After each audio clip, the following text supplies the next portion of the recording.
اعوذ باللہ من الشیطان الرجیم بسم اللہ الرحمن الرحیم السلام علی الحسین وعلی علی بن الحسین وعلی اولاد الحسین وعلی اصحاب الحسین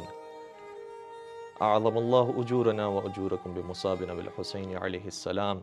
وجعلنا وإیاکم من الطالبین بثارہ مع امام المہدی من آل محمد علیہ السلام۔ ناظرین کرام، آج جو دو فقرے ہم نے آپ کی خدمت بیان کی، یہ دونوں ہمارے پانچویں سرکار حضرت امام محمد باقر علیہ السلام کی حدیث شریف کے اندر آتے ہیں۔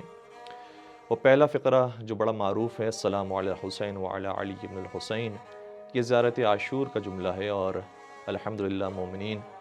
روزانہ زیارت عاشورہ کی تلاوت کرتے ہیں، بطور خاص روز عاشور اس کی تلاوت ضرور کی جاتی ہے۔ تو زیارت عاشورہ کی جو دو روایتیں ہم تک پہنچی ہے، ایک امام صادق علیہ السلام سے، ایک امام باقر علیہ السلام سے ہے۔ تو پہلی روایت جو ہم تک زیارت عاشورہ کی پہنچی وہ پانچویں سرکار سے پہنچی، اور انہوں نے پھر اس کے فضائل بیان کیے کہ روز عاشور اگر کوئی زیارت عاشورہ پڑھتا ہے تو 2 ملین حج کا ثواب، 2 ملین عمرے کا ثواب، 2 ملین جہاد کا ثواب اسے نصیب ہوتا ہے، اور یہ وہ جہاد اور وہ حج اور عمرہ ہے کہ جو رسول یا آل رسول کی ہمراہی میں انجام دیا جائے۔ یہ ساری اہمیت پانچویں سرکار نے زیارت عاشورہ کو بیان کرنے سے قبل بیان فرمائی، اور 2 روایتیں امام باقر علیہ السلام کے ذریعے ہم تک پہنچی ہے، ایک مالک جوہنی کے ذریعے، ایک جناب علقمہ کے ذریعے، اور دونوں کے اندر فضائل بیان کیے ہیں کہ اگر کوئی شخص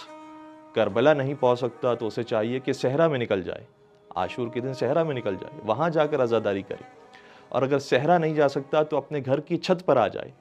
اور کھلے آسمان کے نیچے اپنے اہل و عیال کے ساتھ امام حسین کے غم میں روئے، خود بھی روئے اور دوسروں کو بھی رلائے، اور باقاعدہ عزاداری کی رغبت دلائی ہے امام باقر علیہ السلام نے۔ اور پھر بیان فرمایا ہے کہ اگر کوئی شخص زیارت کرتا ہے، اس طرح سے عزاداری کرتا ہے، تو اس کو کتنے حج کا ثواب، کتنے عمرے کا ثواب، کتنے جہاد کا ثواب، کتنے شہداء کا ثواب۔ پھر یہ بیان فرمایا کہ جو زیارت کے جملے تم ادا کر رہے ہوتے ہو، یہ نہ سمجھو کہ تمہارے جملے ہیں، یاد رکھو یہ وہی جملے ہیں کہ جو ہر فرشتہ جب آتا ہے یہاں زیارت کرنے کے لیے تو اسی انداز سے زیارت کرتا ہے۔ اور پھر فرمایا کہ جو شخص اس طریقے سے زیارت امام حسین انجام دے گا تو اسے امام حسین کی شہادت سے لے کر اب تک جتنے بھی زائرین آئے ہیں امام حسین کی قبر پر، چاہے وہ انبیاء میں سے ہوں، ملائکہ میں سے ہوں، اولیاء میں سے ہوں، بندگان صالحین میں سے ہوں، ان سب کا اجر و ثواب اس شخص کو ملے گا کہ جو اس طرح سے زیارت انجام دے گا۔ یہ سارے فضائل امام باقر علیہ السلام نے زیارت عاشورہ کے بیان کیے ہیں۔ خود بھی بہت زیادہ گریہ فرمایا کرتے تھے، کیونکہ تاریخ یعقوبی کی روایت ہے کہ امام فرماتے ہیں کہ میں 4 برس کا تھا جب میں نے کربلا کی مصائب کو دیکھا ہے اپنی آنکھوں سے، اور جس طرح سے شہزادی سکینہ سلام علیہ کو اسیر بنایا گیا ہے، ان پر مظالم ڈھائے گئے ہیں، بالکل یہی انداز ظاہر امام باقر علیہ السلام کا بھی ہوتا ہوگا کہ 4 برس کے ہیں، وہ بھی کبھی کوفہ کے بازار میں، کبھی شام کے دربار میں جاتے ہیں، اور سارے مصائب انہوں نے بھی دیکھے ہیں۔ اور ایک عجیب روایت ہمیں ملتی ہے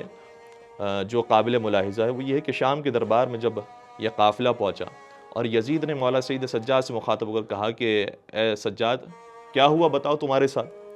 تو امام سجاد نے بیان فرمایا، کیا خوبصورت جملہ شاہ فرمایا کہ ہمارے ساتھ وہی کچھ ہوا کہ جو زمین و آسمان کی خلقت سے پہلے خدا نے ہمیں دکھا دیا تھا۔ اس جملے کو سننے کے بعد یزید حیران ہو گیا اور پریشان ہو گیا کہ ان کا مقام مرتبہ ہم گرانا چاہتے ہیں، ان کا مقام مرتبہ اتنا ہی بلندتر ہو جاتا ہے۔ تو اپنے درباریوں سے مشورہ کیا کہ کیا کیا جائے ان کے ساتھ۔ درباریوں نے ایک نامردانہ مشورہ دیا اور کہنے لگے کہ ان سب کو قتل کر دیا جائے۔ جب قتل کرنے کا حکم دیا گیا تو اس موقع پر امام باقر علیہ السلام جو 4 برس کے ہوں گے کھڑے ہوتے ہیں اور کہتے ہیں کہ اے یزید، تجھے معلوم ہے یہی کام حضرت موسیٰ اور حضرت ہارون علیہ السلام کے لیے فرعون نے بھی معلوم کیا تھا، اور اپنے درباریوں سوال کیا تھا کہ کیا کیا جائے موسیٰ اور ہارون کا، تو تم سے بہتر تو فرعون کے درباری تھے جنہوں نے کم از کم یہ کہا تھا کہ موسیٰ اور ہارون کو زندہ چھوڑ دو، انہیں زندان میں بند کر دو لیکن انہیں قتل نہ کرو۔ تمہارے درباری تمہیں یہ حکم دے رہے ہیں کہ ہم خاندان رسالت کو قتل کر دیا جائے، اور تمہیں معلوم ہے کہ یہ دونوں میں فرق کیسے ہوا۔ اور عجیب جملہ اس موقع پر امام باقر علیہ السلام نے شاہ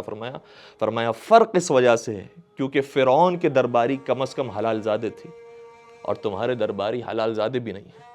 یہ جرت مندانہ انداز امام باقر علیہ السلام کا ہمیں نظر آتا ہے، اور یہ جرت کربلا کے ہر شہید میں نظر آتی ہے، بالخصوص اہل بیت کے گھرانے کی، کیونکہ ان کی رگوں میں جو خون دوڑ رہا تھا وہ حیدر کرار علی ابن ابی طالب علیہ السلام کا تھا۔ والسلام علیکم ورحمۃ اللہ وبرکاتہ۔